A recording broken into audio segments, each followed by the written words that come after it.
먼저 양해를 좀 구하겠습니다. 제 발제가 마스가라고 제목은 달았지만, 지금 현재 협상 중인 마스가의 내용을 구체적으로 제가 언급을 하려는 목적은 아니고, 저는 이제 그 미국 조선 재건 프로젝트인 마스가를 이제 미국만이 아니라 마스가 모델의 이제 기본 취지를 살린 통상 모델로 좀 일반화해서 오늘 말씀을 좀 드리고자 합니다.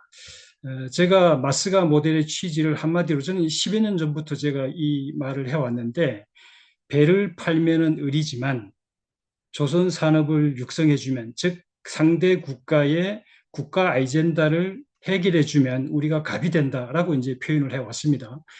임춘택 원장께서 앞서 이제 여러 말씀을 해주셨는데, 오늘 제 발제를 들으시면서 몇 가지를 좀 염두에 두고 좀 들으셨으면 부탁을 드립니다. 새로운 패러다임의 통상 모델이 과연 뭐가 될까? 또 구조개혁의 새로운 패러다임은 무엇일까? 또 제조업을 부흥시키기 위한 새로운 패러다임은 또 무엇일까? 또 지금 내수 침체는 또 어떻게 우리가 새로운 돌파구를 열 수 있을 것인지, 또 신성장 엔진, 그리고 이제 그 국내 균형 발전과 어떻게 이제 연계될지, 이런 것들을 염두에 두시고 제 말씀을 좀 들어주셨으면 감사하겠습니다. 말씀드릴 순서는 마스가 모델이 이 시대 우리 통상에 주는 시사점, 마스가 모델이 가진 그 사업 확장 잠재력, 그리고 마스가가 지역 균형 발전과 어떻게 연계될 수 있는지 순으로 말씀을 드리겠습니다. 먼저 마스가 모델의 시사점입니다.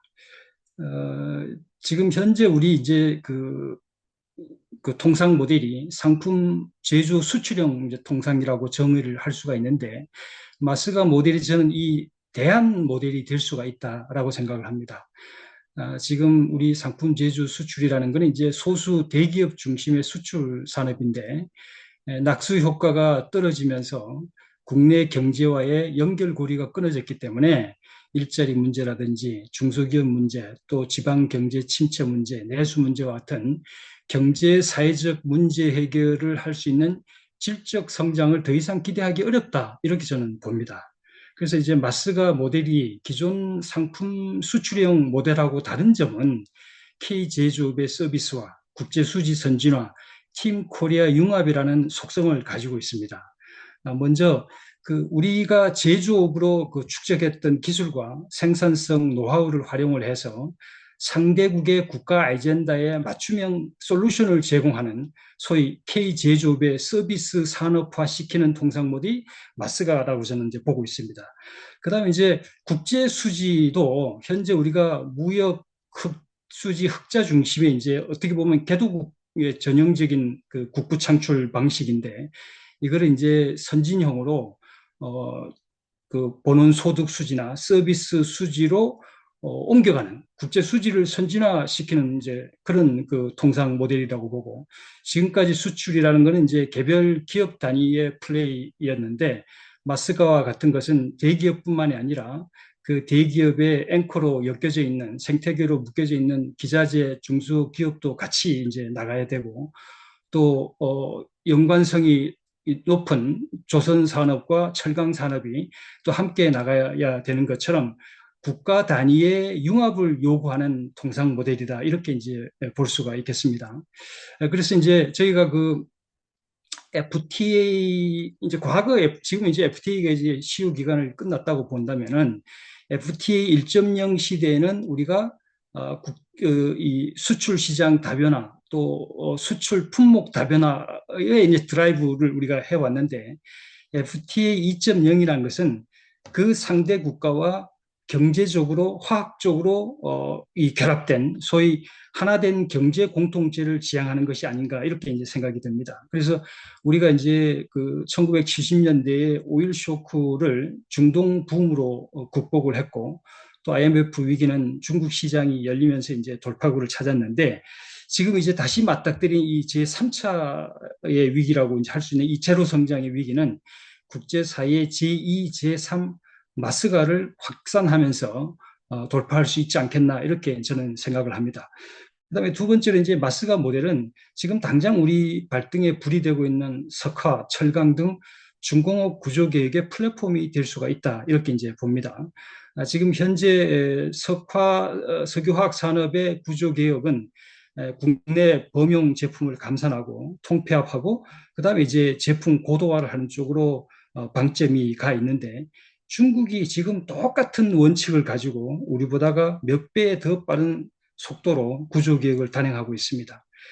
제가 작년 이맘때 10월 10일이 되겠습니다. 내일 작년 이맘때 목요 포럼에서 전통 산업의 포용적 구조 개혁이라는 주제를 제가 말씀을 드렸었는데 그때 제가 드린 말씀이 한국의 제조업은 양산 제조업이 주력이다. 이 양산 제조업이라는 것은 어, 규모의 경제, 즉 물량을 잃으면 모든 것을 잃게 된다. 제품 고도화도 기본적으로 물량이 뒷받침돼 줄 때 그게 가능한 것이지 물량을 잃으면 모든 것을 잃는다라고 이제 말씀을 드리면서 생태계 내의 협력 중소기업체와 종사자를 다 살릴 수 있는 포용적 구조 개혁을 하려면 반드시 물량을 살려야 된다. 그래서 국내에서 제조 경쟁력을 잃은 제조 설비들을 폐기하거나 사업을 철수할 것이 아니라 시장 가까이, 원재료 가까이 글로벌로 재배치해서 기존 국내에서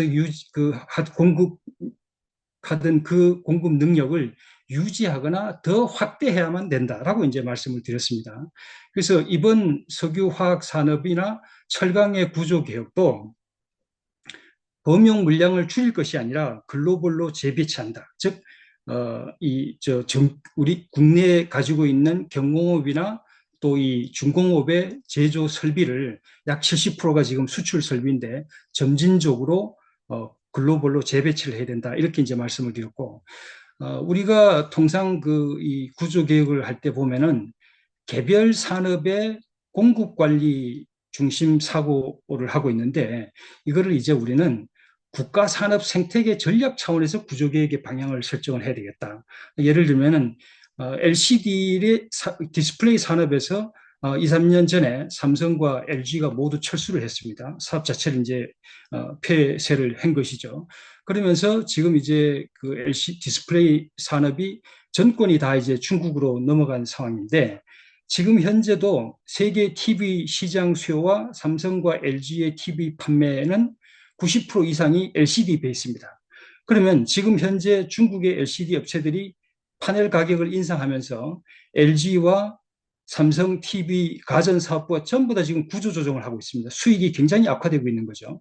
이런 경우가 바로 이 산업 간 전후방 연관성을 고려하지 않은 채 구조교육을 하고 했던 그 결과가 지금 이렇게 나타나고 있다. 그런데 우리가 그때 국내에 이 LCD 이 설비를 갖다가 폐기할 것이 아니라 그 LCD 기술과 그 LCD를 가진 숙련 기술 인력들을 LCD 시장이 폭증하고 있는 브라질이라든가 또 인도 같은 데 시장에 보내서 거기서 다시 우리가 공급 능력을 늘려왔다면 국내에 LCD 관련 종사자들은 더 이제 본사 지원 일감으로 더 업그레이드 됐을 거고 R&D 역량도 더욱더 이제 강화됐을 겁니다. 그러면서 지금 얘기가 이제 우리는 OLED로 간다 그러는데 제 생각에는 앞으로 2, 3년 내에 OLED도 중국에 따라잡힐 거라고 봅니다. 그래서 우리가 이제 이 메이드 인 코리아로 이 숙성시킨 기술을 국내에서 경쟁력을 잃었다 이래가지고 사업을 철수하거나 폐기를 할 것이 아니라 이제 이것을 밖으로 펼쳐내는 그 숙성된 기술과 설비를 밖으로 펼쳐서 메이드 바이 코리아 시대를 우리가 열어야 되겠다. 그래서 글로벌 공급망 이 재편 지금 그 패권 전쟁이 일어나고 있지 않습니까? 여기에서 우리가 철강 산업의 패권, 또 조선 산업의 패권, 또 이 석화 산업의 패권 등 이 K 산업의 세계 패권을 우리가 유지하려면은 우리가 제조 강국의 전성기 때처럼 유지를 하려면은 반드시 글로벌 공급 능력을 지금보다 더 키우거나 최소한 유지를 해야 된다. 그러나 그래서 이제 이 만시지탄이지만 현대 중공업이 정신을 차리고 최근에 와서 필리핀 또 베트남의 조선소를 확장하면서 중국한테 넘겨줬던 범용 상선 물량을 다시 되찾아오겠다라는 이제 전략을 추진하고 있습니다. 저는 이게 늦었지만은 그래도 뭐 지금이라도 해야 되는 이제 그런 상황이다라고 이제 봅니다.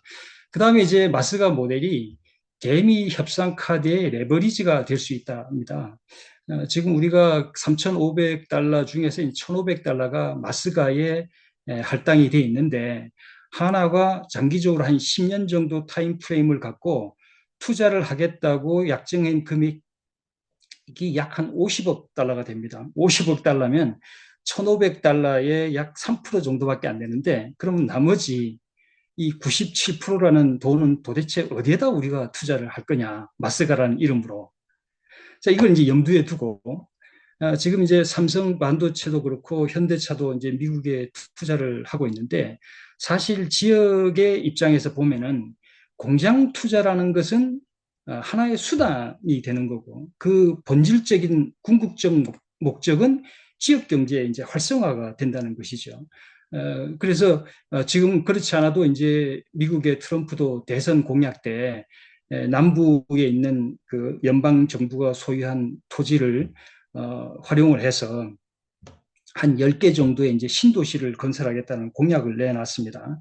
그래서 이제 이 삼성과 현대나 SK의 투자도 마스가의 취지를 살려서 사업을 더 확장해서 우리가 저 마스가 제2 마스가로 설계를 할 수가 있다. 예를 들면은 지금 그 삼성 하이웨이라고 명명되어 있는 그 지역 일대를 첨단 반도체 도시로 어차피 지금 우리가 투자를 하니까 그 반도체 도시를 중심으로 해서 삼성시티를 우리가 조성하는 사업으로 확장할 수가 있고 또 SK 블러바드라고 명명되어 있는 지역은 SK시티, 즉 배터리 첨단 미래 도시를 만드는 사업으로 우리가 확장을 할 수가 있다.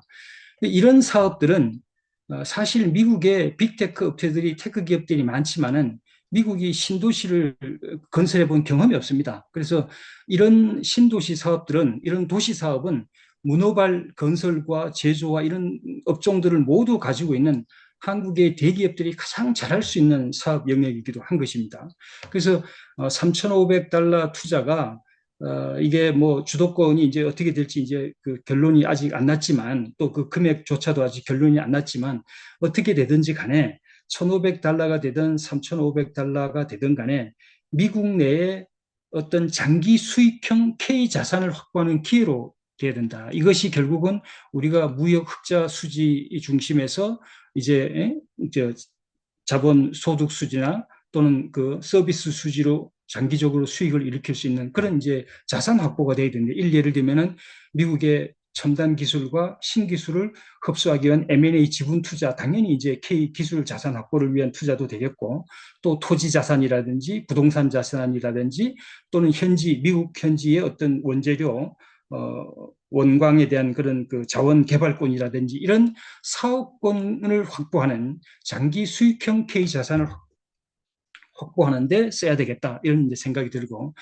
지금 결론은 안 났지만 이 재원 조달의 가장 이상적인 방향성도 정부가 투자하는 것이 아니라 대기업이 주도하되 정부가 보증을 해서 국제금융을 장기 저리로 쓸 수 있는 그런 형태로 가야 되지 않겠냐. 거기에 더 플러스 한다 이러면 지금 국민연금도 대체 투자를 한 15% 정도 하고 있지 않습니까? 그런 식으로 국가 펀드도 그렇고 정부 국가 펀드도 그렇고 연기금도 그렇고 해서 대체 투자 부분이 이 부분에 같이 우리가 협력할 수 있지 않겠냐 이런 생각을 하고 있습니다. 그다음에 다음은 이제 마스가 모델을 확장을 했을 때 우리가 어떤 새로운 성장 기회를 얻을 수 있는가를 한번 보겠습니다. 지금 우리나라의 이제 저성장의 실체라는 게 결국은 GDP의 한 40%, 42% 정도를 차지하는 제조업과 건설업의 공급력이 이제 위축되는 게 가장 직접적인 이제 원인이라고 저는 봅니다. 그래서 작년 한 해만 해도 이제 중국 공세에 밀려가지고 우리나라 제조업체 한 3만여 곳이 문을 닫았습니다. 그 다음에 이제 또 국내 건설업은 이제 거의 포화가 시장에 이제 돼 있으니까 작년에만 해도 한 3,400여 개가 이제 폐업이 되고 있는데 그러다 보니까 이제 이 국내 그 내수 경기라는 게 어떤 경기 차원이 아니라 경기 순환 차원이 아니라 구조적 위축 상태에 있는 이 내수 침체를 되돌리려면 제조업과 건설업을 동시에 뭔가 이렇게 다시 살릴 수 있는 그런 어떤 이 처방이 필요하다. 이제 이렇게 생각을 합니다.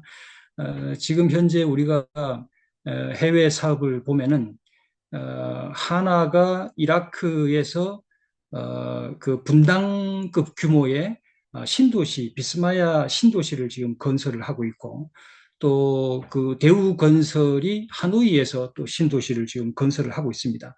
그래서 우리나라 이제 이 기업들의 해외 사업을 보면 제조업 따로, 건설업 따로 하는 게 이제 지금까지 이제 관행인데, 우리가 사실 중국 대비 모든 면에서 이제 그 규모 여유가 태생적으로 돼 있기 때문에 이를 이제 극복을 하려면은 단품, 단위 기술 경쟁이나 또 개별 산업 기업 단위 경쟁이 아니라 비대칭적 융복합으로 승부해야 된다고 봅니다. 그래서 여기서 저는 이제 산업과 도시의 융합 전략에 주목하고 있는 겁니다.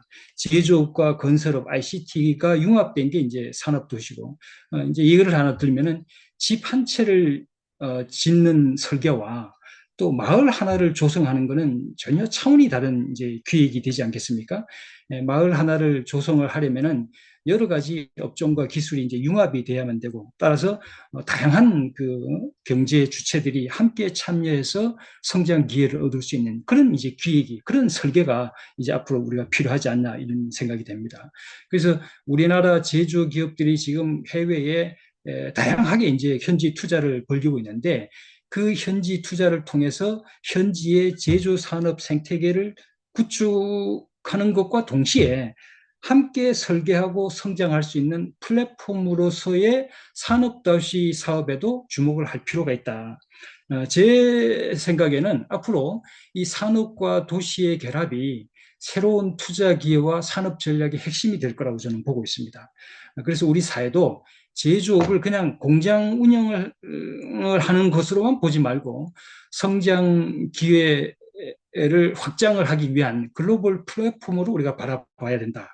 또 그렇게 본다면 우리 기업들도 단기적 공장 운영 수익에만 집착하기보다는 장기적인 도시 전략 속에서, 즉 제조 투자를 거점 기반으로 해서 장기적인 도시 전략 속에서 새로운 시장과 가치 창출을 할 수 있는 그런 제조 운영 혁신에 포커스를 둘 필요가 있다. 이렇게 이제 생각을 합니다. 그다음에 이제 우리 현 정부가 AI 3대 강국 전략을 추진을 하고 있습니다. 저는 이 AI 강국의 성패도 결국은 AI가 접목되는 각 분야별 수요 시장을 누가 얼마나 먼저 다양하게 창출하느냐로 저는 성패가 판가름 난다고 봅니다. 그래서 이 앞서 말씀드린 이 산업 도시를 우리가 첨단 기술의 총합체인 미래형 신도시로 우리가 개발할 수가 있는데, 이 신도시야말로 앞으로 이제 급증할 이 AI 기반의 AX 기반의 다양한 이 문화 라이프스타일 문화 콘텐츠와 또 그 서비스가 꼽히는 그런 하나의 거대한 실험장이 바로 미래형 신도시라고 저는 생각을 합니다. 그래서 지금 선후발구 가릴 것 없이 경제 활력과 혁신 거점으로 신도시 수요가 이제 급증을 하고 있지 않습니까? 그래서 미국이 지금 그 선진국임에도 불구하고 유일하게 이제 고성장을 지금 구가하고 있는데, 사실은 그 성장의 메인 동력이 되는 게 결국은 미국 빅테크들이 기존에는 없던 온라인 플랫폼 시장을 선점해서 키워낸 결과라고 저는 봅니다. 그래서 우리 한국도 한국형 세계 신도시 플랫폼 오프라인을 우리가 선점해서 그 시장을 우리가 앞으로 집중적으로 개발하고 또 우리의 그 선제된 플랫폼으로 가져간다면 다시 한번 우리가 성장할 수 있는 신성장 엔진 역할을 할 수 있지 않겠나, 이렇게 이제 생각을 합니다.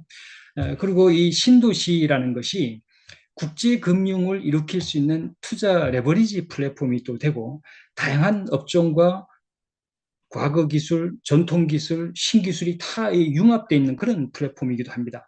또 미래 일감 창출 플랫폼이기도 한 것이, 이 선제적으로 투자한 기업이 그 도시의 발전 과정에서 미래를 계속 우리가 선점하는 거기 때문에 일감을 계속 우리한테 제공하는 그런 이제 역할을 하게 되는 것이죠.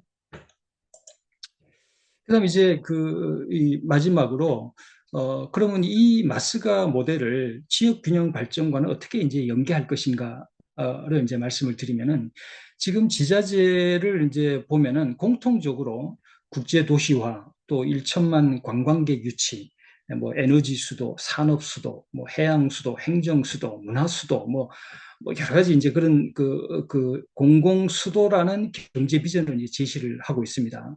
이거는 저는 이게 국내 시장만을 바라보고 이런 비전을 저는 냈다고 생각하지는 않습니다.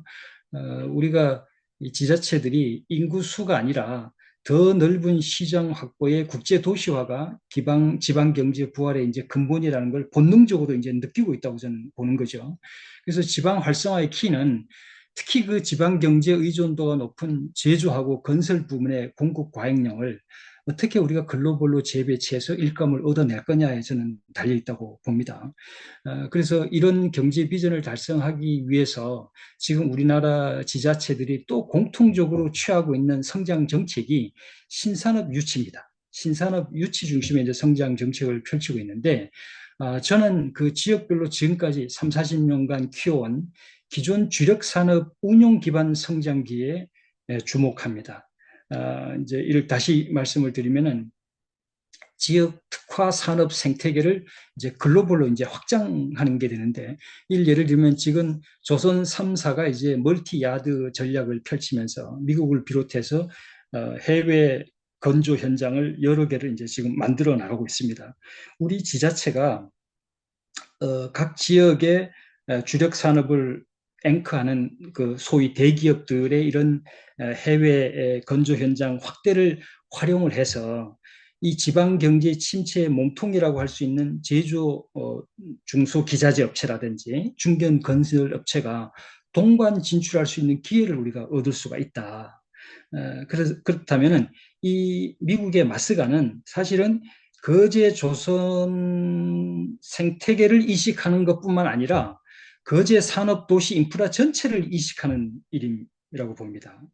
거제의 경제 주체 모두가 인프라 공급자로 이제 변신할 수가 있는 거죠. 토목 건축이라든지 교통 인프라, 통신, 에너지 기업, 스마트 시티 기술 기업 이런 종합적인 수출 포맷이 이제 결국은 조선 산업 도시 이제 수출이 되는 것이니까요.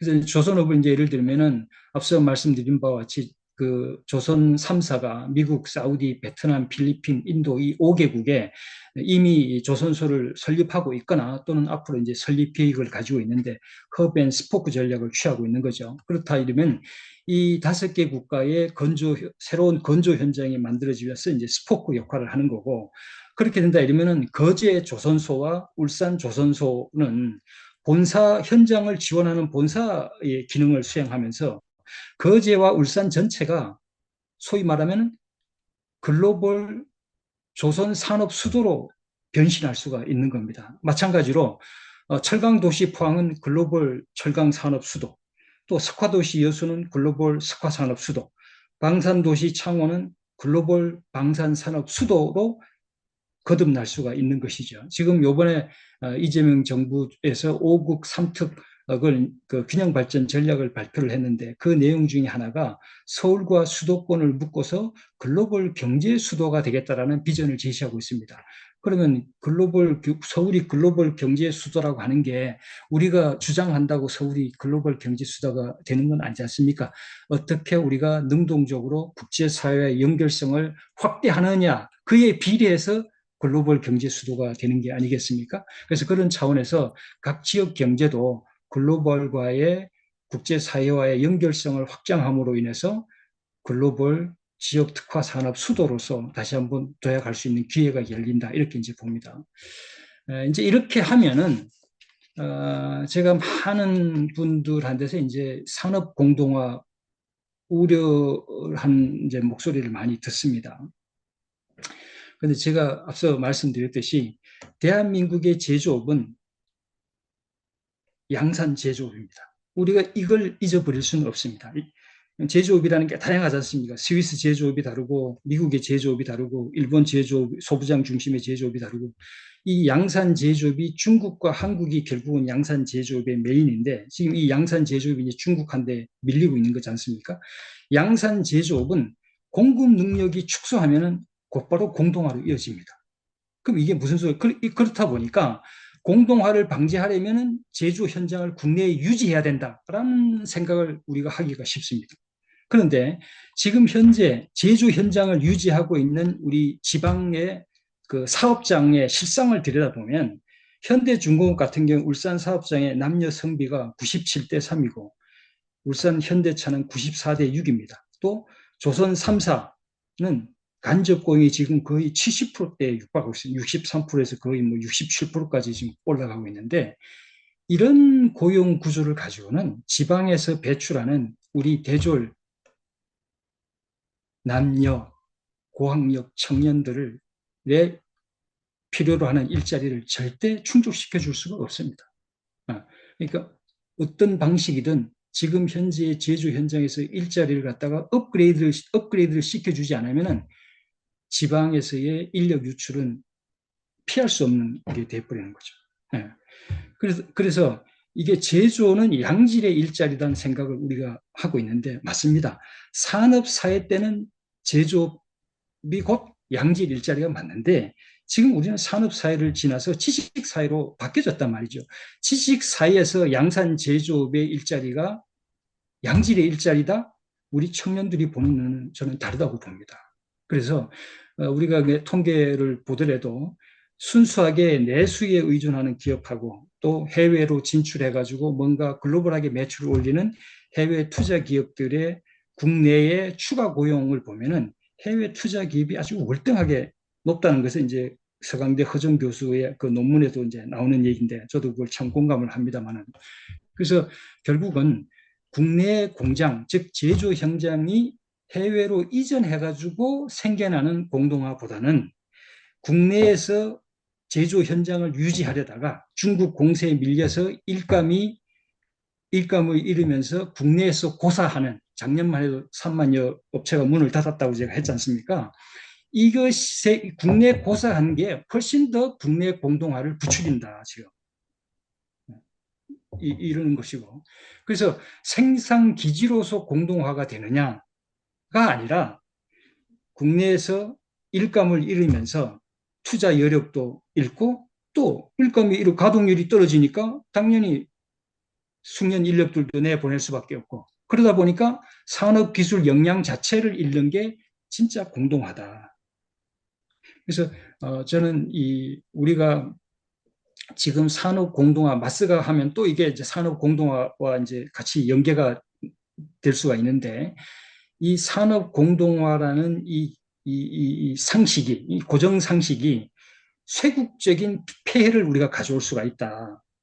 조선시대 쇄국만 그 쇄국이 아니라 이 산업 공동화라는 이 사고 방식을 깨지 못하면은 절대 이것이 오히려 우리 양산 제조업을 국내에서 고사시키는 그런 이 폐해를 가져올 수 있다는 생각을 합니다. 네, 이상입니다. 예, 감사합니다. 예, 또 짧은 시간에 발표를 굉장히 요약을 해서 잘 해주셨습니다. 마스가 사례를 이제 들었지만 한국 그 산업이 놓여 있는 현 주소 그리고 그 대책 그걸 일종의 산업 영토 개념으로 설명을 해주신 걸로 저는 이해를 했습니다. 그러니까 글로벌 밸류 체인상에 우리의 그 위치를 단순히 제품 양산해서 수출하는 형태, 거기에 우리가 기반할 것이 아니라 산업 플랫폼 자체를 전 세계적으로 리포지셔닝을 해서 한국의 위치를 한국 산업의 위치를 어떻게 설정하느냐, 요 문제를 풀어주신 것 같습니다. 그래서 이걸 뭐 넓게 보면 경제 영토라고 얘기할 수도 있겠지만 산업 분야로 좀 좁혀서 우리가 보면은 산업 영토를 우리가 그동안 해왔던 이런 좁은 틀에서 보다 융통성 있게 그리고 전 세계적으로 어떻게 잘 연계시킬 것이냐 우리가 가지고 있는 산업 역량을 가지고 그렇게 한다면은 중국과의 그 경쟁에서 우리가 밀리는 거로 이렇게 그 볼 것이 아니라 충분히 대안을 찾을 수 있다. 그런 그 비전을 그 제시를 해주신 것 같습니다. 자, 그러면 두 분 토론 듣겠습니다. 김진수 교수님, 먼저 토론 해주시죠. 네, 알겠습니다. 자료 공유해서 토론 말씀드리겠습니다. 먼저, 예, 초대해 주셔서 감사합니다. 한양대에서 근무하고 있고요. 전공은 에너지자원 경제정책 전공하고 있습니다. 네. 그래서 오늘 제가 저기 박광기 소장님께 들은 말씀은 요거 K 산업도시 수출 해달라고 말씀을 들어서 일단 준비를 해봤고요. 초반부에 일단 아까 임춘택 원장님 말씀하신 내용하고 비슷한 내용 잠깐 말씀드리고 사실 임 원장님이 한국에너지기술평가원 계실 때 그 에너지기술평가원 연구자들하고 같이 연구한 결과물이 있어서 그거 소개해 드릴 거라서요. 아마 원장님께서는 잘 알고 계신 내용이지 않을까 싶습니다. 뭐, 앞서 서두에 나왔던 얘기인데, 지금 뭐, 중국이 미국의 전체 GDP로 보면 70% 수준이긴 합니다. 여기서 보시면 수준이긴 한데, 제조업의 부가가치 창출로 놓고 보면 이미 미국의 2배 수준이고요. 그래서 중국이 뭐, 제조업에서는 뭐, 최강국이고, 게다가 지금 여기 나온 이제 순위가 제조업 순위라서 한국도 보시다시피 5번째인 나라입니다. 물론 전체 GDP로 하면 아니지만 제조업 GDP로 놓고 보면 제조업의 부가가치로 놓고 보면 굉장히 큰 제조업 부가가치에 의존하는 나라이고 그리고 그 제조 상품을 수출해서 이 경제를 지탱해 가는 나라라고 할 수 있겠습니다. 그래서 제가 뭐 다른 발표나 수업 때도 말씀드리는 건데 한국이 앞으로 이 현재의 부를 유지할 수 있는가가 굉장히 우려되는 상황이고요. 그런 상황이 아까 그 임춘택 원장님께서 샌드위치 말씀하셨는데 이중 압박에 직면해 있다. 그래서 사실 이제 저는 에너지 쪽 정책을 하다 보니까 비용뿐만 아니라 만약에 지금은 미국 트럼프 정부 때문에 이러한 탄소 무역 장벽이 약간 후퇴된 상황이긴 한데 만약에 탄소 무역 장벽까지 같이 맞물리게 된다면 아래에서는 저비용 고탄소 경쟁자 그리고 위에서는 고비용 저탄소 시장 진입 요건에 따라서 이러한 이중 압박을 받고 있다라고 말씀드릴 수 있겠습니다. 게다가 뭐 지금 보호무역주의가 강화하고 세계화 시대의 종말을 이야기하고 있는 상황에서 중국의 뭐 제조굴기 때문에 우리가 이미 중국 대비 생산 비용 열이 산업은 계속 증가하고 있고 에너지 쪽으로 놓고 보면 지금 이번 이재명 정부에서 재생에너지 확대, 재생에너지 중심의 대전환을 큰 정책 목표로 삼았지만 사실 태양광은 이미 그 전체 밸류체인을 대부분 중국이 장악하고 있는 상황이고 풍력만 하더라도 풍력 터빈은 뭐 아직 중국이 기술적으로 따라오기 멀었다라는 평가가 수년 전에 있었지만 지금은 이미 글로벌 탑티어 그 회사들하고 같이 경쟁하고 있는 상황입니다. 그래서 풍력도 설치량으로 놓고 보면 중국이 전 세계 물량, 물론 중국 내수 물량이 워낙 커서 그렇긴 한데 전 세계 물량의 60%에서 70%를 담당하고 있는 상황입니다. 게다가 우리나라가 지금 세계 최고 기술 보유형 분야는 미국, 일본과 큰 차이를 보이고 있고 산기평에서 조사한 결과 지금 2024년에 발표된 3년 보고서가 최신 보고서이긴 한데 미래형 디스플레이 딱 하나 한국이 세계 최고 수준이고 나머지는 다 미국이나 일본 등의 선진국에 뒤처지고 있는 상황입니다. 그런데 한국 같은 경우에 우리 국민 총소득이 작년에 2,580조 정도 됐었는데요.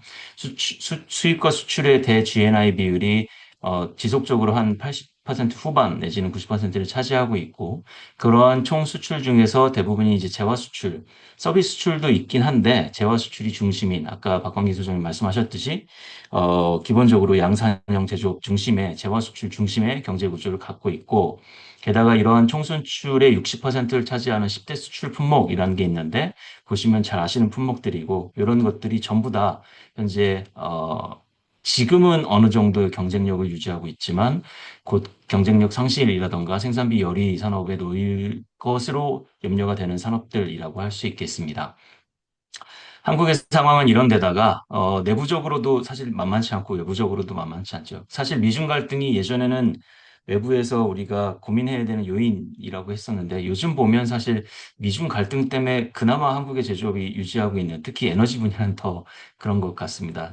지금 한화에서 그나마 태양광 전 세계 점유율을 어느 정도 아주 미미하게 유지하고 있는 것이 미국에서 중국산 태양광 패널과 셀을 다 규제하고 있기 때문에 이제 중국 수출량이 확보하고 있어서이고, 만약에 미국과 중국이 사이가 좋아져서 중국의 이러한 제조 관련된 규제들 또는 관세에 관련된 여러 가지 제약들이 해소가 된다면 오히려 한국 제조업 경쟁력은 더 위험에 놓일 수 있는 상황인 것 같습니다. 뭐 그것뿐만 아니라 기후환경 규제, 보호무역, 에너지 자원 안보가 외부적으로는 그 위기 요인이고요. 그리고 내부적으로도 잘 아시는 이러한 그 위기 요인들이 여전히 심해지면 심해졌지 약화될 또는 해소될 기미는 보이지 않습니다.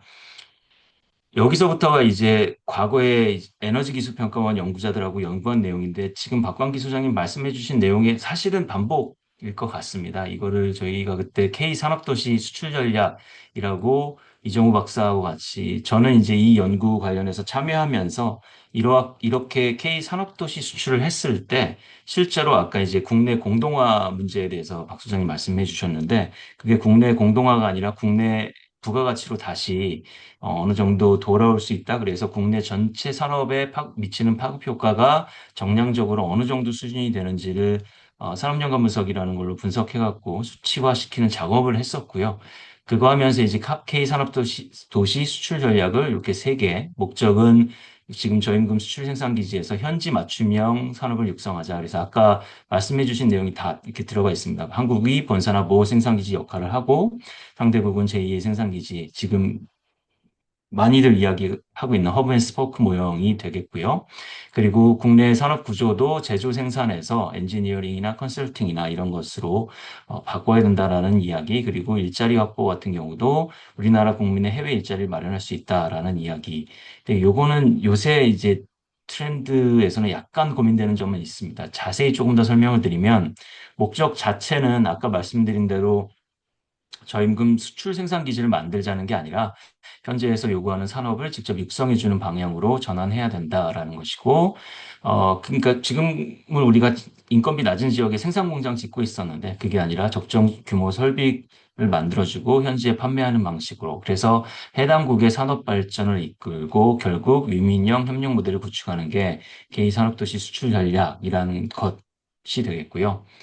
이걸 바탕으로 이제 국내 산업 구조도 개편을 할 필요가 있겠다라는 아이디어를 썼습니다. 그때 이제 양산 제조 부분 일부를 신흥국으로 이전하자. 그리고 국내는 기획이나 핵심 소재, 부품 장비 개발 등 부가가치 업종으로 업그레이드 해야 된다. 그래서 조강이나 철강이나 조선 건설 부분 등이 후보 산업군으로 고려 가능하다라는 이야기를 했었고요. 그래서 싱가포르 같은 경우에 이제 조선 산업이 경쟁력이 있는데 본사는 기술이나 디자인, 작업 방식 개선에 집중하고 생산 시설은 싱가포르에 두지 않는 이런 모델을 갖고 있어서 이런 것들을 참고해 볼 수 있겠다라고 이야기를 그런 전략들을 짰습니다. 제가 이제 추가 검토 필요라고 하는 게 이게 결국은 선순환 구조가 잘 이루어지면 좋은 방식이긴 한데 국내에 그러면 어느 정도 산업 생산 기반을 두어야 되는가는 사실 조금 뭐랄까, 그, 심도 있는 연구가 좀 더 필요하지 않을까 싶긴 해요. 물론, 지금, 설정하고 있는 국가 온실가스, 감축 목표, NDC라던가 아니면 여러 가지 우리나라의 탄소 중립 목표를 놓고 보면 이런 산업들이 국내에 계속 남아 있으면 달성하기 어렵습니다. 그래서 산업 구조 개편이 자연스럽게 이루어지면서 바람직한 방향의 선순환 구조가 일어나면 좋을 텐데, 그렇다고 했을 때 이제 해외 생산 기반 둔 것과 얼마나 우리가 굳건한, 강건한 밸류체인 또는 관계를 계속 유지해 나갈 수 있느냐가 굉장히 중요할 것 같고요. 그러한 일종의 프렌드 쇼어링이 잘 되는 상황이라면 국내에 굳이 이런 생산 기반이 없어도 되지만, 네, 그거는 또 여러 가지 한국이 가지는 장점 또는 우리가 안보나 국방 차원에 있어서도 중요한 지점 중에 하나가 한국에서 국내에서 생산할 수 있는 생산 능력이라는 건데 그걸 어느 정도 유지해야 되는가가 조금 고민이 되는 지점입니다. 그래서 이거는 나중에 혹시 토론 이후에 조금 더 디스커션을 하면 좋지 않을까 싶습니다. 해외 일자리 확보는 기업의 생산 설비 해외 이전 최소화에서 이제 유출 방지라는 아까 공동화 이슈에서 벗어나서 우리나라 국민의 해외 일자리를 마련하거나 아니면 국내에 이 일자리의 어떤 퀄리티를 아까 말씀드린 설계라던가 그런 쪽으로 전환시켜서 조금 더 고부가가치 산업 쪽으로 이동을 시켜보자라는 게 아이디어가 될 수 있겠는데요. 다만 대학에서 느끼는 요즘 이게 제 조금 예단하는 걸 수도 있고 너무 섣부른 판단일 수도 있는데 해외 일자리라는 걸 마련한다고 우리 청년들이 열심히 가서 일을 하거나 또는 해외에 취업을 할까라고 하면 선진국이라면 그럴 것 같은데 예를 들어 뭐 개도국이나 이런 데 이제 해외 어떤 가서 일을 해야 된다라고 하면 또 그렇게 선호하지 않는 현상들, 특히 이제 저는 자원 분야에서 일을 하다 보니까 자원 개발 관련 뭐 SK 어스온이라던가 포스코 인터내셔널 같은 기업들이 저희 학과 학생들이 진출하는 기업인데요. 보통 이제 그런 회사 나갔을 때 학생들 고민을 들어보면 자기 이제 해외 배치되는 것에 대해서 조금 좋아하지 않는 친구들이 많더라고요. 그래서 조금 약간은 또 고민되는 지점이 있긴 합니다. 해외 일자리 마련한다는 것 자체가. 그렇지만 기본적으로는 뭐, 품질 안정 위해서 또는 현지 기술 전수 등을 통해서 고숙련, 고임금 업종 수요를 창출하고 또는 은퇴 기술자에게 신규 일자리 창출한다는 긍정적인 효과는 분명히 기대할 수 있다라고 생각이 됩니다. 그래서 그때 이제 한국형 산업도시 개념을 짤 때 세 가지 산업단지, 아까 이제 도시 말씀하셨는데 산업단지를 짜고 거기에 플러스 인프라, 플러스 서비스까지 할 수 있으면, 서비스까지 짤 수 있으면 우리는, 한국이 이게 이런 아까 신도시 그 구축 경험도 많다고 말씀하셨듯이 이런 토탈 패키지를 만들어 줄 수 있는 경험과 능력을 충분히 갖고 있기 때문에 이렇게 세 가지로 나누어서 접근을 또는 진출 전략을 짜면 좋겠다라고 판단을 내렸었고요. 이 참여하는 기업은 그 당시에 지금 이정우 박사랑 했던 2020년 당시에 기업들이라 지금은 조금씩 뭐 바뀐 기업도 있고 여전히 활발하게 활동을 하고 있는 기업도 있는데 이런 식으로 일종의 사례, 예시를 들어서 한국형 산업도시를 조성할 수 있지 않을까라고 고민을 했었고 여전히 유효한 전략이라고 판단이 듭니다. 뭐 서비스 분야로 놓고 봐도 뭐 교육이라던가 아니면 교통 분야라던가 유통 분야는 뭐 여전히 잘하고 있는 예를 들어 몽골이나 이런 데 가보면 이마트가 여러 가지 성공적인 사례들을 보여주고 있는 그런 사례들이 있어서 우리가 충분히 여전히 유효하고 어, 전략적으로 이렇게 진출할 수 있는 예시이지 않을까라고 생각합니다.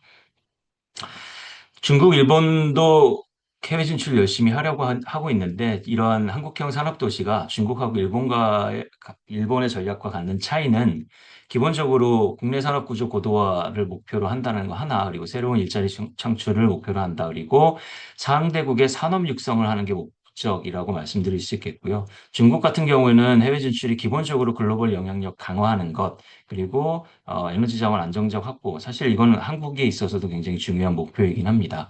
이것이고요. 일본은 뭐 저성장 극복하고 중국을 견제하려는 목적들이 있었습니다. 근데 일본은 기본적으로 인프라 투자 중심이었고요. 기업이 조금 더 주도하고 있었고, 일본의 특징 중에 하나가 한국도 뭐 활발하게 하고 있는데, 이게 국제협력단입니다. 그래서 한국과 같이 ODA, 일본은 훨씬 더 ODA 자금이 많으니까 ODA를 가지고 사업을 진행했다. 근데 제가 재생에너지 부분도 그렇고 요새 느끼는 바 중에 하나, 그리고 우리가 이러한 한국형 산업도시라든가 아니면 해외 산업도시라는 걸 수출하자, 조성하자라는 전략을 짤 때 굉장히 중요한 부분 중에 하나가 결국은 디벨로핑 능력하고 그 디벨로핑과 연결된, 그러니까 디벨로핑을 하려면 금융이 꼭 따라가야 됩니다. 그래서 금융 부분을 어떻게 여기에 연결시켜서 전략을 짤 것이냐가 굉장히 중요할 거라고 판단이 들고요. 그 금융은 당연히 공공 부분 금융 이 어느 정도의 마중물 역할을 해야겠지만 결국은 이제 민간금융이 대규모로 따라가야 되지 않을까 싶습니다. 일본이 그러한 금융 쪽에 있어서는 모델들이 잘 되어 있고 경험도 많아서 잘 하고 있는 여러 가지 사례들이 있는데 기본적으로 그 해외 그 수출 엑스포트 크레딧 에이전시 ECA를 중심으로 JB를 중심으로 제이빅이 어떤 해외에 투자를 한다고 하면 민간 금융들이 그걸 믿고 따라가는 그런 모델들이 굉장히 잘 이루어지고 있어서 한국도 만약에 이러한 한국형 산업도시 또는 수출 전략을 짠다면 개발 부분과 연결된 금융 부분 전략을 어떻게 짜줄 것이냐를 고민을 많이 해야 된다라고 생각하고 있습니다. 기본적으로 한국 뭐 반복되는 얘기입니다. 국내 기업 인력을 패키지로 묶어서 도시 조성이라는 일종의 하드웨어적인 부분뿐만 아니라 운영이라는 소프트웨어 기술 전수 그리고 상대국의 산업 육성을 함께 지원해서 같이 성장하는 모델로 짜가면 좋지 않을까라고 과거에 연구를 한 바가 있었고 이게 박광기 소장님께서 주신 것과 그리고 저에게 말씀해 주신 것이 일맥상통하는 것 같아서 오늘 토론 자료로 한번 마련을 해봤습니다. 이상입니다. 아, 예, 감사합니다. 어, 카이스트의 이정우 박사랑 같이 또 연구했다고 그러니까 훨씬 더 반갑기도 하고요. 음, 그리고 박광기 소장님이 그 펴낸 그 맨 처음 책 그 산업 한류혁명하고 제2창업시대 그 내용을 또 잘 파악을 하셔가지고 이렇게 구체적으로 소개를 해주셔서 이해하는데 훨씬 도움이 많이 됐던 것 같습니다. 해외 산업도시, 그러니까 K 산업도시 혹은 이게 일종의 코리아타운이죠. 그리고 우리가 요즘 그 젊은이들 포함해서 해외 나가는 걸, 그렇게 해외 근무하는 걸 별로 선호하지는 않더라고요. 이제 관광까지는 좋은데. 근데, 바로 그런 점 때문에라도, 여기를 산업단지만 달랑 내보내가지고는, 어렵고, 여기에 산업단지 외에도 여러 인프라 시설 같이 가서 코리아타운으로 그래서 산업도시로 이렇게 만들어줘야 그래서 여기에 뭐 초중고 국제학교도 있고 한국 병원도 있고 한국 호텔도 있고 한국 식당들도 많고 이미 지금 뭐 전 세계적으로 몇 개 도시에 그렇게 지금 형성이 되고 있지 않습니까? 그래서 이런 걸 저희 지금 계산으로는 해외 산업도시는 한 30개 정도, 그리고 산업단지로 하는 것은 한 100개 정도, 그리고 이제 한 10개 정도는 한국 경제특구까지 아예 그 FTA가 돼주는, 그 자유무역이 되는 그런 특구까지 만들어가는 그런 형태로 가야 되지 않겠느냐. 그래서 여기에 우리 미래가 있지 않겠느냐.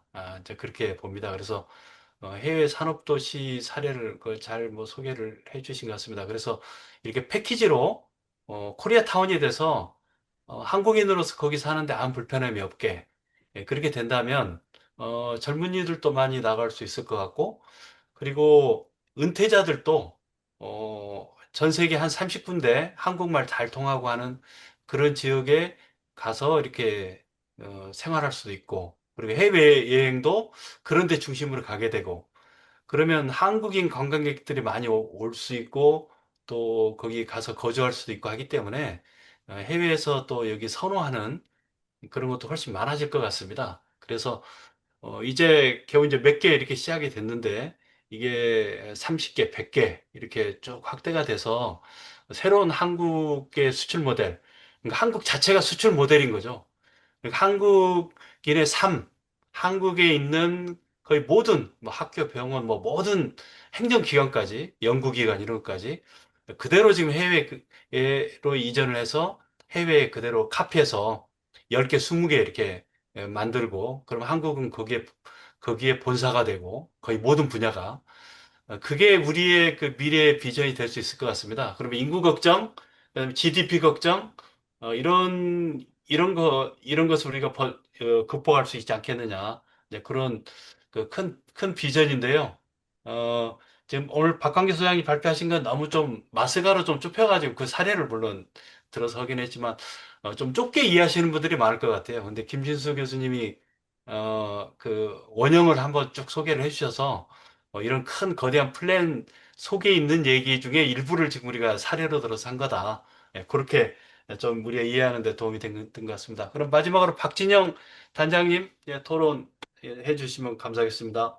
예, 안녕하십니까. 처음 인사드리겠습니다. 저는 지금, 경기주택도시공사에서 해외사업 지원 단장을 맡고 있고요. 고려대학교 김세용 교수님하고 같이 그 SH하고 GH에 있었습니다. 지금도 고대 겸임 교수로 지금 일을 하고 있고요. 제가 아마 오늘 앞에 이제 두 분이 큰 전략적인 말씀을 해 주셨고, 아마 저는 그 전략적인 그 이야기에서 현실적으로 한국이 나가기 위해서 이제 어떤 일들이 필요할지를 아마 말씀드려야 될 것 같습니다.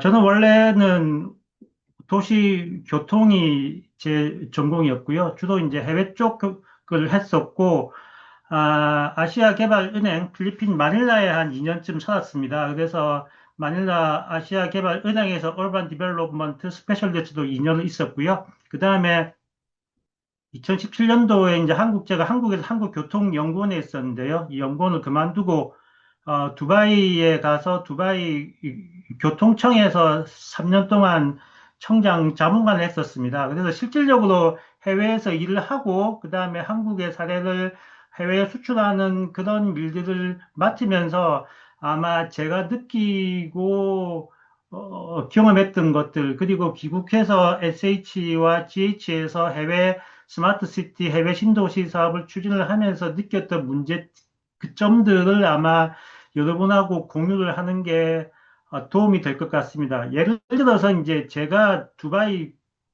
교통청을 갔던 이유도 이제 제가 이제 리크루팅이 됐었는데요. 그 이유도 사실은 그분들이 한국 그 도시교통 체계를 보고 한국 도시교통 체계를 배웠으면 좋겠다라는 측면에서 이제 제가 그쪽에 이제 3년 동안 고용이 되어서 일을 했던 거고요. 결국은 이제 제가 뭐 컨설팅이라든지 한국 문화, 한국의 시스템, 한국의 행정 체계를 해외에 소개하는 일종의 이제 컨설팅으로서 이제 해외에서 일을 했던 상황이었는데, 그게 또 아마 제가 말씀드리겠지만 아마 쉽지는 않다는 이야기를 드려야 할 것 같고, 예를 들어서 이제 이런 게 있습니다. 두바이 이제 지금 세계에서 제일 큰 항공사가 두바이 이제 에미레이트 항공인데요. 에미레이트 항공에 믿으실지 모르겠지만 한국인 여성분이 500명이 근무를 하고 있습니다. 사실 굉장히 많이 근무하고 있거든요. 우리는 잘 모르는데 의외로 이제 또 그렇게 근무하고 일하고 있다는 분들이 많다는 이야기를 들을 수 있을 것 같고 충분히 아마 그런 해외 수출이라든지 이것도 불가능하지 않다라는 말씀을 드리고 싶습니다.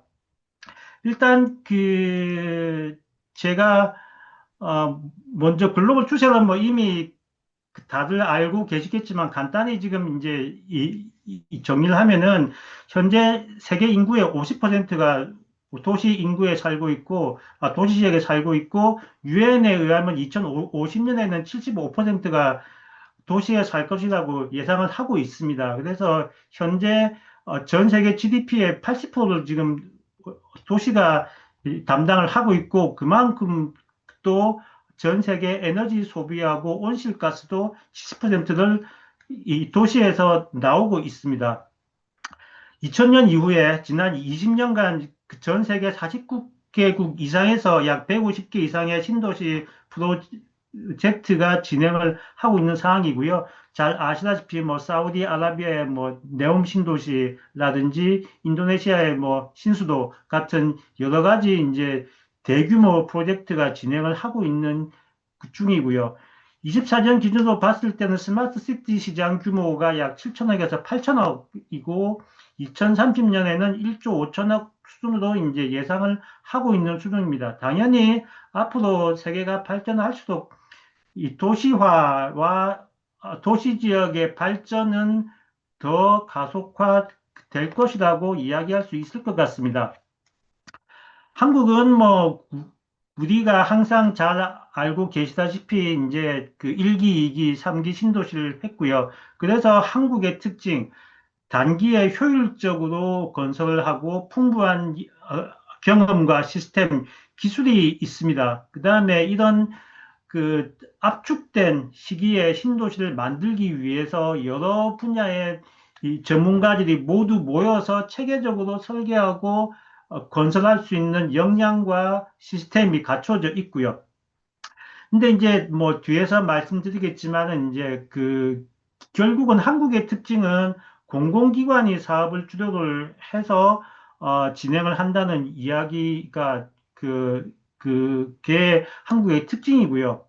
그래서 특화된 기관들, LH, SH, 뭐 GH 여러 공사들하고 제도주를 기반으로 해서 신속하게 신도시 건설을 완료를 하고 있습니다. 이 부분에 있어서는 사실은 뭐 전 세계에서 싱가포르를 제외하고는 아마 한국과 유사한 시스템을 갖추고 있는 국가나 지역은 없다고 봐도 무방할 것 같습니다. 더구나 이제 한국은 2000년대부터 이제 유비쿼터스 시티라고 해서 유시티라고 해서 일종의 스마트 시티의 이전 단계라고 할 수 있을 것 같은데요.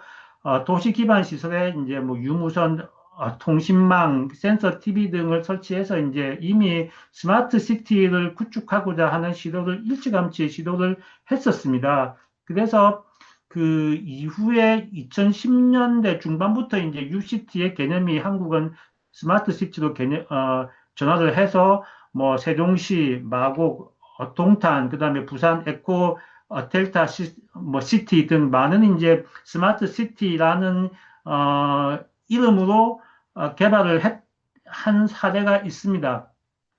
물론 이제 핵심은 기반 시설하고 도시 데이터를 통합 플랫폼으로 연결을 해서 분석하고 시민들에게 다양한 서비스를 제공하고자 하는 목적이었습니다. 뭐 사실상 이 목적이 달성이 되었다고 보기는 약간 힘들 것 같긴 합니다. 결국은 이제 금방 제가 말씀드린 한국의 이런 신도시 건설과 스마트 시티를 봤을 때는 이제 제가 앞으로 이제 AI 시티라든지 글로벌 플랫폼 선점이라는 측면에서 이제 한국의 어떤 한계를 말씀을 드리면은 사실상 한국은 굉장히 기반 시설은 많이 구축이 되어 있었습니다. 그리고 지금도 충분히 어느 신도시를 가도 광통신망이라든지 뭐 CCTV, 뭐 제어, 그다음에 뭐 이런 모니터링 시스템들은 굉장히 잘 돼 있는 상황임에도 불구하고 실질적으로 아마 여러분들이 살아가면서 직접적으로 우리가 스마트 시티의 어떤 서비스를 느끼고 있다고는 아마 잘 생각을 못 하실 것 같아요. 그 다음에 문제는 이게 이제 스마트 시티는 항상 저희들이 기후변화에 대응하기 위해서 시티를 만들 때도 마찬가지지만은 스마트 시티 역시 기존의 신도시에 비해서는 상당한 추가 비용이 발생을 하고 있습니다. 문제는 이제 많은 민간 기업들이 스마트 시티 구축에 참여를 하고 있지만은 실질적으로 지속적으로 수익을 낼 수 있는 수익 모델이 없다 보니 스마트 시티라는 자체가 지금 지속 가능성이 굉장히 낮은 상황이라고 보시면은 되겠고요. 여전히 많은 부분에서 스마트 시티의 운영에 있어서는 많은 공공 비용이 투입이 되고 있는 상황입니다. 그 다음에 뭐 지금도 여전히 나오고 있는 말이지만은 규제 완화, 이제 샌드박스 이슈도 나오지만 규제 완화라든지 특히나 이제 데이터 보안이나 개인에 대한 데이터 활용이 굉장히 제한적인 거죠. 예를 들어서 이제 음, 교통파트에서는 이제 우리가 요금을 지불할 때 중국은 이미 안면 인식을 도입을 해서 이 교통카드를 태그하지 않아도 이미 자동으로 우리가 지나가기만 해도 요금을 지불하고 있는 시스템이 굉장히 많은 지방 도시에서 이루어지고 있는 반면에 한국은 그런 부분이 참 힘든 부분이라고 볼 수가 있을 것 같고요. 그 다음에 지금까지 너무 잘 하다 보니 오히려 각 지자체나 기관들이 개별적으로 데이터를 구축하고 있는 사례들이 많습니다. 그래서 우리가 이제 지금 AI 시대로 넘어갈 때 제일 큰 하나의 이슈가 이제 머신 리더블 데이터, AI가 학습할 수 있는 데이터가 충분해야 하는데 실질적으로 이제 한국은 오히려 지금의 이 각각의 어떤 사일로 형식의 데이터들이 연계가 안 된다는 목적이 있는 거죠.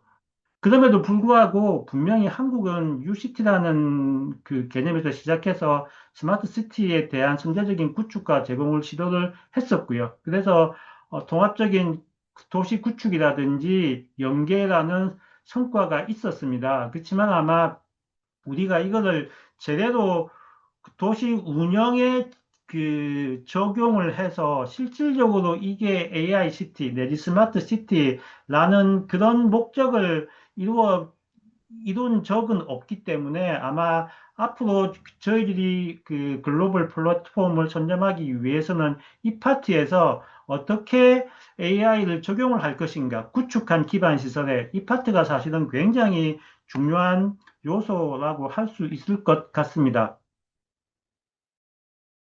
그, 박광기 수장님이 말씀을 해 주셨지만은 이제 몇 가지 한국의 신도시 수출 사례가 있기는 있습니다. 그래서 이제 예를 들어서 이제 LH가 쿠웨이트 압둘라 신도시 개발 사업을 이제 2016년부터 진행을 했었고요. 이게 이제 G2G 사업으로 해서 분당 신도시의 약 3배 규모로 해서 쿠웨이트 주거복지청하고 투자 개발 사업을 했었습니다. 근데 최근에 지금 진행 상황을 보면은 올해 초에 이 그 압둘라 신도시 기반 시설 그 구축 사업은 중국 그룹이 수주해서 지금 이미 사업을 시작하고 있는 걸로 파악하고 있습니다. 이미 이제 한국 기업들은 배제가 됐다고 아마 지금 이해를 해야 될 것 같고요. 그다음에 이제 하나그룹이 이라크에서 비스마야 신도시 건설 사업을 2012년부터 진행을 했습니다. 그래서 10만 가구로 하고 총 사업비가 13조 5천억 원 정도의 사업이었는데 재작년인가요? 이게 아마 중간 정산을 못 받아서 스톱이 되었다가 또 이제 진행이 지금 또 이제 추가로 진행하고 있는 이런 상황이고요. LH가 이제 미얀마의 양곤 밑에 경제협력 단지를 조성을 했다가 쿠데타로 인해서 이제 스톱된 사례가 있었고, 러시아 연해주의 한러 경제협력 산업 단지를 만들었다가 이제 러시아 우크라이나 전쟁으로 인해서 중단이 되어 있는 상황입니다. 다만 이제 대우가 베트남 하노이에 주성 중인 이제 하노이 스타 레이크 시티 굉장히 사실은 시간이 많이 걸렸었고 대우가 이제 힘들어 했었지만 어쨌거나 이제 지금 성공적으로 민간 주도형 사업으로 이제 성공적인 성과를 얻어내고 있습니다. 그리고 이제 수출입은행이 EDCF 그 재원을 활용을 해서 몽골 울란바타르의 공공임대주택 사업을 지금 약 한 두 개 합쳐서 한 5천억 원 그 정도의 공공임대주택 사업을 지금 진행 중에 있습니다. 그럼 이제 그 앞에서 뭐 여러 가지 그 이야기가 나왔는데요. 뭐 기본적으로 사실은 이제 앞에서도 나왔지만 해외 신도시 개발, 뭐 산업 도시든 주거 신도시든 간에 사실은 굉장히 거대 규모의 사업이라는 측면이 있고요. 그래서 지역적이나 정치적, 재정적 리스크가 굉장히 큰 사업입니다. 특히나 이제 신도시는 기본적으로 국가나 공공기관의 주도로 이루어지기 때문에 주로 이제 G2G 사업으로 이제 이루어지고 있기 때문에 사업 타당성이라든지 민간의 어떤 참여에 있어서 나름 좀 어려운 부분이 있고요. 요즘 뭐 항상 해외 건설 사업에서 나오는 이야기겠지만은 최근에 해외 건설 사업은 기본적으로 이전과 같이 우리가 발주처에서 사업을 수주해서 시공만 하고 끝내는 사업이 아니라 기본적으로 재정적인 투자를 동반을 해야 되는 그 사례가 대부분입니다. 그래서 일단 이제 재정적인 투자를 우리가 어떻게 동반할 것이냐에 대한 문제가 있고요. 그 다음에 이제 국내 건설사들 같은 경우에는 이미 앞에서도 이야기가 나왔지만은 뭐 중국이나 인도 이런 그 그 국가들에 비해서 단가 비용 측면에서 이미 이제 비교 우위가 없기 때문에 가능하면 고부가가치의 사업을 추진을 하기를 원하고 있어서 단순히 뭐 도시 뭐 개발 이 정도를 갖고는 참여를 안 하는 사례가 많은 거죠. 결국은 이제 한국은 제가 처음에 말씀드린 것처럼 우리가 신도시든 어떤 산업 단지든 물류 단지를 개발할 때는 기본적으로 계획과 관리를 공공이 시행을 하고 그다음에 건설을 이제 민간이 담당을 하다 보니 사업에 대한 리스크가 이제 철저히 나름 이제 잘 분담이 되어 있는 상황입니다.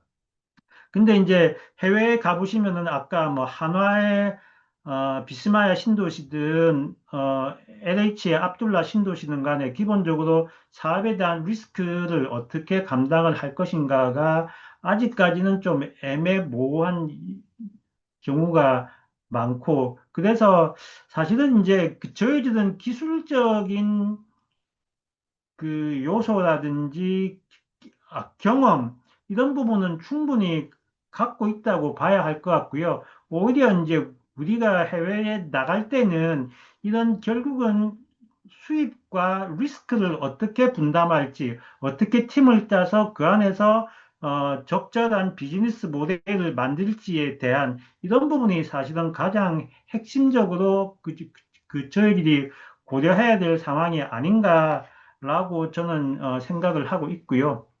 뭐, 간단히 이제 아마 어느 부분이나 마찬가지일 것 같긴 한데요. 우리가 해외에 나갈 경우에 이제 이 강점이라든지 약점, 그 다음에 기회, 뭐 위협 같은 걸 제가 간단히 정리는 해봤는데 참고를 해보시면 될 것 같고요. 결국은 제가 이제 두바이에 있을 때 두바이 건설청에서 이제 사업을 이제 매니지를 하면서 여러 전 세계에서 오는 전문가들과 미팅을 하게 되는데 실질적으로 엔지니어링 컨설팅 파트는 한국 기업들은 하나도 오지를 않고 올 능력이 안 된다고 보는 게 냉정한 현실인 것 같습니다. 그래서 도시 계획이라든지 이 컨설팅 파트는 대부분 뭐 저기 파슨스라든지 이제는 뭐 WSP로 바뀌었는데요. 파슨스 그다음에 애트킨스 뭐 에이콤 뭐 아룹 이건 사실 거대 다국적 엔지니어링 업체들이 대부분 다 잡고 있는 상황이고요. 결국은 한국에서 앞에서 이제 많은 분들이 이야기를 했지만 양산 제조업 중심의 이 산업 체계를 어떻게 이제 엔지니어링 컨설팅 위주로 바꿀 거냐라는 이 고민을 하기에는 한국이 지금까지 겪고 오고 지금 세계가 바뀌고 있는 시기가 너무나 급격히 바뀌었기 때문에 한국이 그 시기에 아마 제대로 변신을 못한 것 같다는 생각이 들고요. 이제 또 이제 AI 측면에서는 사실은 한국도 AI가 실질적으로는 AI를 적용한 사례가 없습니다. 도시 분야에서. 그러다 보니 이제 이 부분은 이제 결국은 전 세계가 마찬가지인지라 이걸 어떻게 우리가 적극적으로 개발을 해서 남들보다 먼저 리드를 할 것이냐에 대한 문제라서 충분히 극복이 가능할 것 같은데요. 예를 들어서 이제 이 도시 운영 파트에서는 요즘 최근에 이제 엔비디아가 메트로폴리스라는 형태의 AI에 기반한 도시 운영 플랫폼을 지금 만들어서 이제 팔기 시작하고 있습니다. 그런 식으로 해서 이제 미국은 기술적인 면이 있다고 하면은 한국은 충분히 기존의 기반 시설과 약간의 운영을 연계한 형태의 플랫폼을 만들 수 있는 가능성은 있을 것 같습니다. 이제 결론적으로 제가 해외에서 겪어보고, 그 다음에 한국에서 해외에서 이제 수출한다는 일들을 해보면서, 기본적으로는 앞에서 나온 이야기 중에 하나는 우리는 해외 국가를, 외국을 잘 모르는 경우가 굉장히 많습니다. 그래서 리스크를 어떻게 분석을 하고 현지를 어떻게 이해하는 이 전문가들을 만들 것인가가 사실은 제일 좀 중요한 부분이고요. 그 다음에 지금까지 한국의 시스템, 공공과 민간이 적절히 협력을 해서 한 국내에서 일을 했던 이 시스템을 어떻게 해외에서 그 바로 적용은 힘들겠지만은 적절히 신축성 있게 적용을 할 것인가라는 어떤 민관과 공공 협력의 플랫폼을 구축해야 한다는 이슈가 아마 문제가 있을 거고요. 여기서 결국 중요한 거는 이제 민간이 참여를 해서 그 지속적으로 장기적으로 비즈니스를 수익성을 낼 수 있는 비즈니스 모델을 우리가 개발을 해야 한다는 내용이 될 것입니다. 그럼에도 불구하고 결국은 사실은 신도시라든지 많은 부분에서의 신도시 산업 단지 개발과 같은 경우에는 공공의 지원이 필수적이기 때문에 결국은 G2G 기반의 공공 주도 개발이 되어야 하는 게 맞을 것 같고요.